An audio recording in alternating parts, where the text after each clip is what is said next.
Did you know? I did. Ooh. All right. We Now are remember. live. No, we did a lot of talking already. You don't want to Yeah. say that we're live right away. Mm-hmm. This is Literary Roadhouse. One short story once a week. I'm Anise. I'm Gerald. I'm Andy. And this week we are discussing The Specialist Hat by Kelly Link. If you haven't read the story yet, pause the podcast and read the story with all the lights on, because I thought the story was pretty scary and reading in the dark might be too much to bear. The story follows 10-year-old identical twins Claire and Samantha. The girls recently moved into 8 Chimneys, a 3-story house surrounded by woods, which at the turn of the 20th century was the home of the poet Charles Cheetham Rashs. The twins' father is writing a book about Charles Cheetham Rashs, who at 13 joined a whaling boat, returned to the home at 38 years old. He married, had a daughter. The wife died, and Rashs and his 14-year-old daughter disappeared in 1907. The twins' own mother has died a little less than a year ago. One night, the twins' father has a date with a woman he met in the woods. He leaves the girls with a babysitter who is only a little bit older than them. The 3 girls play a game where they pretend to be dead with a capital D. The babysitter says she used to live in the house, and to prove it, reveals the identity of a key hidden in a fireplace in the fireplace of the nursery. The key opens the door to the attic. In the attic, they find a lumpy black thing. The babysitter says it's the specialist's hat. The specialist was some sort of magician on Charles Cheetham Rashs' whaling boat. The hat has many teeth from many animals and also from Rash's dead wife. Claire puts on the hat and chases her sister. Just before she can catch her, the babysitter snatches the hat off Claire's head. The hat bites the babysitter's hand, and it's time for bed. Later that night, they hear someone coming up the stairs. A male voice calls to them. It sounds like their father, but not quite. The babysitter says it's time to hide in the attic, and the 3 girls climb up the chimneys, the fireplace's chimney to the attic. Okay. The end. The end. Yeah. The end. Yeah. It sounds like the father, but the babysitter says it's the specialist. Mm-hmm. Who knows? Yeah. So, Gerald, what did you think of the story? I really enjoyed it. I liked it a lot. I like a bit of horror. I used to read a lot of it. It didn't scare me particularly, but I really enjoyed it. I loved the sort of gothic, the gothic setting of it, but with a sort of modern language. When was it written? This, do we know? 1999. Okay, yeah. So it's consumable. It's very readable, but it's a great sort of gothic horror. Like it. Mm-hmm. Andy, what did you think? Oh boy, this is gonna be a fake out. This is gonna be a fake out. No, it was like very technically proficient. There are little bits of it I liked, but like, it was just spoopy. It reminds me of Scary Stories to Tell in the Dark. I don't know if you guys are familiar with that great work of literature, but Scary Stories to Tell in the Dark was full of folk tales and like, you know, real old myths and stuff, but like watered down and dumb. And this felt like that. It was, it had all of the guts out of it. I felt like it was missing all of the parts that would make an actual gothic horror good. It was not about anything, but like very well done. What do you mean it wasn't about anything? What was it about? I think it's a little bit. Well, so on the second, like third kind of, I read it a second time and sort of skimmed a third time. The missing mother thing, there's a lot of asymmetry between the 2 narratives, and there's a sort of kickoff into the weird, in particular after the mothers die. So you can kind of see the whole thing as like maybe a metaphor for grief while still being a horror story. Like the babysitter is filling in some kind of maternal role.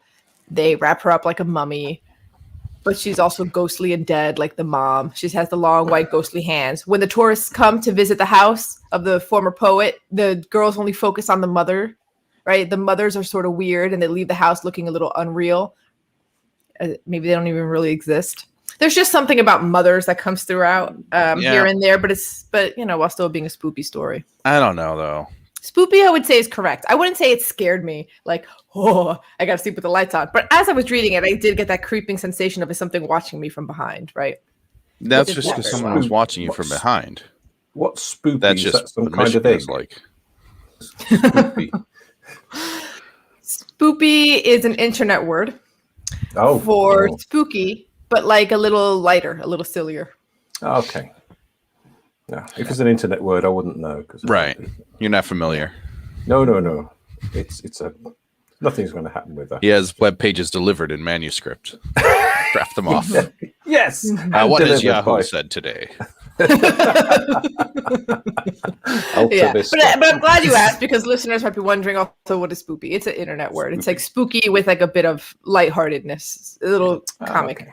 But no, I don't know. Gothic is about stuff about, the poison fruit of colonialism, or gross mistreatment and inequality of women and madness. And this is about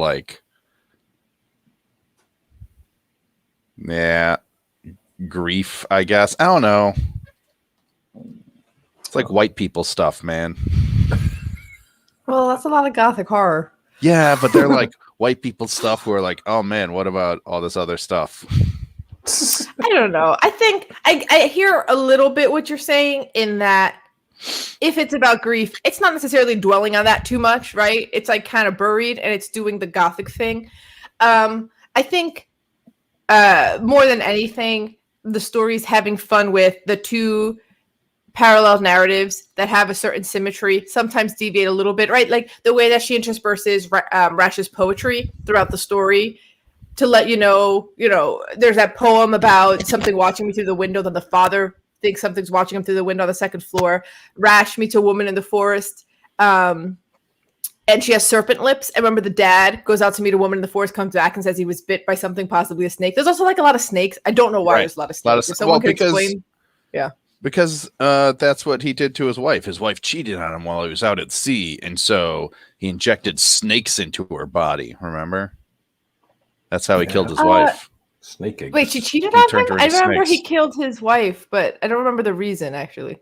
Well, I mean, we get the story. Hold on. There's an inset from the journal of Rash. a weirdo, a weird local. Mm-hmm. Where is it? Interview with a weird local. It's dumb, weird local. Oh, right. So he had a wife, and they say she was real pretty. There was another man who wanted to go with her, and at first she wouldn't because she was afraid of her husband. But then she did. Her husband found out, and they say he killed a snake, and got some of the snake's blood, and put in some whiskey and gave it to her. He learned this from an island man who'd been on a ship with him. In about 6 months, snakes created in her, and they got between the meat and her skin. They say you could see them running up and down her legs. They say she was just hollow to the top of her body, and it kept down like that till she died. Now, my daddy said he saw it. Okay. There's your mistreatment of women for Gothic horror. There you go. No, but it's like the shittiest. It's shitty and dumb. I liked it. I thought it was it's not. good. We don't even get that in the story. We get that in weird interview with a local. There's a lot of not like tertiary characters that I think are mostly here to drive home, right? Like you have this ambiguous ending, and it's like, were the girls ghosts all along? Were they real at some point? And then the babysitter, who was a ghost, killed them and made them ghosts. And the timey-wimey stuff here is a little collapsed. It feels like one day, but it's not one day. It's over the course of decades, right? Like there's like some weird stuff going on. But then the way that Mr. Koslak, the housekeeper, interacts with them is kind of like in the beginning, like they're real, and at the end, like they're ghosts. And the way that people talk about the house and come into the house as tourists feels like, oh, they're ghosts and it's haunted and no one lives here. So I think those characters are in here to drive home the point of like, this is a haunted house and the girls are dead. I just don't know at what point they died. Like when you meet them, are they already dead? Or is there kind of like a time collapse thing happening here where it's like blurred? Because the housekeeper interacts with them in a way as if they're not dead early on. And by the end, he's interacting with them as if they're dead when he's like outside looking up at the windows where he expects to see them after they've gone up into the attic. Is the act of going up into the attic the metaphor of their death, right? Mm. Every time something's haunted, they go to the attic. There's a lot of unanswered questions, and I think that's really good. I think there's a strong narrative of the story of the two girls and the babysitter. I think that strong narrative drives the story through. But there's all the other stuff as well, which just raises questions, and I think it's all the better for that. I think that's it isn't just this and this. And it sort of reminded me a bit of The Shining, a bit of that sort of being somewhere remote and being a child and of that similar sort of age, I guess. So, I certainly enjoyed that bit of it. So the end of the story is ambiguous. Andy, how did the story end for you? Or what was the whole story is ambiguous. What was your interpretation of how it went down? Well, I don't know. I thought the turning into ghosts was pretty redemptive for the little girls. Now they get to be cool ghosts, which seems like a much better deal than living with their shit dad. But I don't know. It was dumb. All right. No, like, the okay. dad's not shit. We don't meet him much. He's definitely shit. Did you see all the things? Come on. He's grieving. Yeah, because he's an asshole. Actually, the fact he can't tell them apart is not great. Right. Yeah, there is there's that. a lot of little bits. Yeah. And this caretaker can. So. Yeah. And I love the fact that they had grey eyes, two different grey and grey. Yeah. I love that. It's a nice little bit. I like the bit where the dad's writing the paper on this guy because no one else has ever done it, because he was kind of a shit poet. And just like in that way where you have to choose a very narrow academic specialty. I thought that was funny. Yeah. And well, all the good poets already have papers written on them, so I'm going to do a biography of this asshole. I like how Gerald's point that the girls' eyes are both gray but slightly different. That also is throughout the story, right? Like you have the parallel narratives that are almost the same but a little bit different, just a little different. And then that sort of distinction between, well, what's actually real and what's ghostly haunting stuff. That's kind of hard to tease out. But I thought it was well done. Also, the way that the girls are sometimes introduced as one package and sometimes not, right? They're twins whose combined age is 20 and then change, right? So like they're one thing, but then actually, no, they are different. And there are slightly different ways where their personalities shine slightly differently. So yeah, I thought that was that's quite clever, because I think quite often twins are treated as a single entity, especially if they're identical. And there's at school now they deliberately split twins up so that they do mix with other children and they start to develop their own characters rather than just be twins and known for that one thing. Mm-hmm. Yeah. How quickly did either of you realize the babysitter's definitely dead? Immediately. Well, no, not immediately, because she's introduced way early on where it's like, oh, it's about these two spooky girls who are going to do something spooky to the babysitter. Like, and then we do the whole backstory, and then we come back to the babysitter, and it's like, oh, you're the dead girl. Yeah. Yeah. That's the twist. The babysitter was the spooky one all along. Whoa, spooky. I think part of that, like that gut check that we have throughout the story, we're like, we know where we are. We know exactly where we are, is very intentional. Like the writer's signaling at all times, like this is, you know, that this is a Gothic house that's haunted because it has a name. As soon as you name a house, it's going to get haunted. That's just how it works. Right. It's also surrounded by woods. It's never like a Gothic named house that has like neighbors right next door and you can like see. Nope, it's always woods. It's just like little things like that. You have a housekeeper, a tortured artist kind of thing going on. Yeah. So it's like whenever they take photographs of UFOs, and it's always in the Wyoming plains or miles away from anywhere. It's never in the middle of New York or something. So it's yeah. You never had like 10,000 people see the same thing. Yes, from Manhattan. Shaky cam image. It's just crazy. Yeah. So there we are. Yeah. I liked it. I do get what Andy's saying in that I thought it was effective, spooky, doing fun things, fun to think about as you're reading it and after, but it's not like driving home the horror or yeah. No, that's Yeah. true. Right. It's clever and proficient and fine, but if you're doing Gothic, well, I don't know, do it harder. Like that's what Gothic's about, is like going crazy too much, like over the top. And it's like, what if we just dipped our toes in? It's like, well, I don't know, do something else. Wow. Also, it's called the specialist hat, but we haven't talked at all really about the specialist. Well, or because it hat. doesn't fucking matter.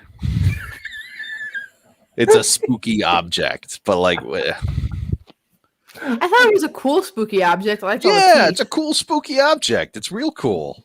There's somebody's teeth on it. That's Yeah. cool. Right? It's the island guy on the ship, the magician. He's got a cool story. Probably, I'd like to read that. Yeah, he probably does have a cool story. All right, instead we get the story about the asshole dad who's studying the asshole poet who sucks. Well, we didn't really get that and story. knew a either. magician No. once. I mean, yeah, I thought the moment where the hat bites the babysitter's hand was effectively surprising. I didn't expect that to happen, Yeah. despite all the teeth. Yeah, but also then it didn't mean anything or do anything. Yeah, I know. Yeah. I wish it would have done something. Right. Yeah, I was waiting for the bite to do something. Yeah. Yeah. Yeah, and I mean, it's called the specialist hat, so you would think that the specialist hat Would at sort least of be the did- catalyst of something. Yeah, there is that. There is that. Yeah, So- I did want like something to happen from like the bite mark, or yeah. But the I like the baby was description of herself them. the spooky. Yeah. I did like the description of them climbing up the chimney. I don't know. It was good at being eerie. Yeah. I just feel like, to what end? Oh dear. Remind me to never get you to review one of my books. So what? Yeah. Yeah. Okay. Yeah. Also, the little snippets of Rash's poetry that were supposed to be garbage. I really liked that mechanic. I thought it worked really well. I kind of wish it would have touched on the hat a bit more. Like, Yes. this guy's keeping the specialist hat upstairs. Like, it's in this attic. It's hanging on a hook from the chimney. Like, yeah. Put his wife's teeth on it. Yeah, he did. Kind of creepy. Yeah. Yeah, it's not many. After he people turned her into snakes. Yep. Where she And now bites she's a other snake woman in the assholes who woods come who to live dates in the new house. Well, Yeah. Well, there's a whole poem about the specialist hat, isn't there? Makes a noise like an agouti, so I had to look up these Yeah, things. but that wasn't Rash's poem. That was stolen from That the was the magician. man from Mulatupu, Yeah. which is in Panama, according to Google. Thank you very much. Google. Oh. There you go. yeah, I did like that. I just wish there was a little bit more about like Charles Chetham's Rash's experiments with the occult and the dark arts. Like, because he went in kind of deep, right? Yep. Apparently. Right. That Real would have been a mad. much better story. Good That'll pinpointing teach you it. to stray. All the things this story failed to do. Oh. Didn't engage with. But then it's that's a different story, isn't it? And the Right. story Right, a is better about one. the two girls. I did like the story of the two girls. I think, I liked it. I like the feeling at the end where you're like, wait, were they dead all along? That sort of ambiguous ending. Because sometimes an ambiguous ending can feel frustrating. It can feel like, well, that was a cop out. It didn't feel that way here, which I thought was good. If it was a well done ambiguous ending. Yeah, right. I wouldn't fault that at all. I again, very technically proficient. This is certainly it's a story. right. I'm tempted to give my rating as 8 to compensate for Andy's upcoming bad mark. So should we rate it then? I feel like I think so. We're not going to persuade Andy that it's better than No, but he like- thinks. I don't know.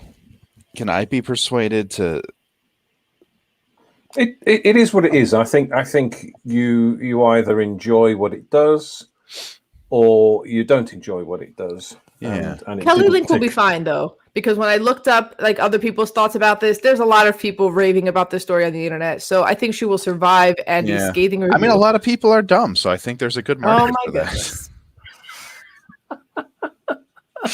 No, I'm teasing. I wanted it to do more is all. I think it did fine. I wanted it to do more right?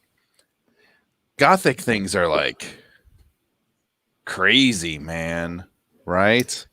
Yeah. They do all of the things. Yeah. Like if you're trapped in a Gothic house, then like you need to doubt your basic perceptions of everything. And I suppose what it's doing is it's trying to be a Gothic horror in a modern in a modern setting and with modern language, and it's not achieving that. Right. It's Gothic light, isn't it? It's got right, Gothic like scary elements. stories to tell in the dark.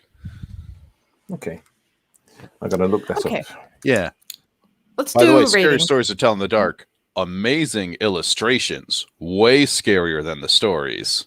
But the stories are like, oh, urban legend, but like watered down, just watered down for Yeah. kids. And that's what this felt like. Okay, but it has a hat that bit someone. So It does, yeah. That's real quite good. cool. Yeah. Yeah. This predates the Babadook, but just because there was a spooky black hat, I kept thinking of the Babadook as the specialist. Yeah, But that was just black hat time. Black Hat. Okay. Okay. Okay. Are we ready to rate? Yeah, I guess.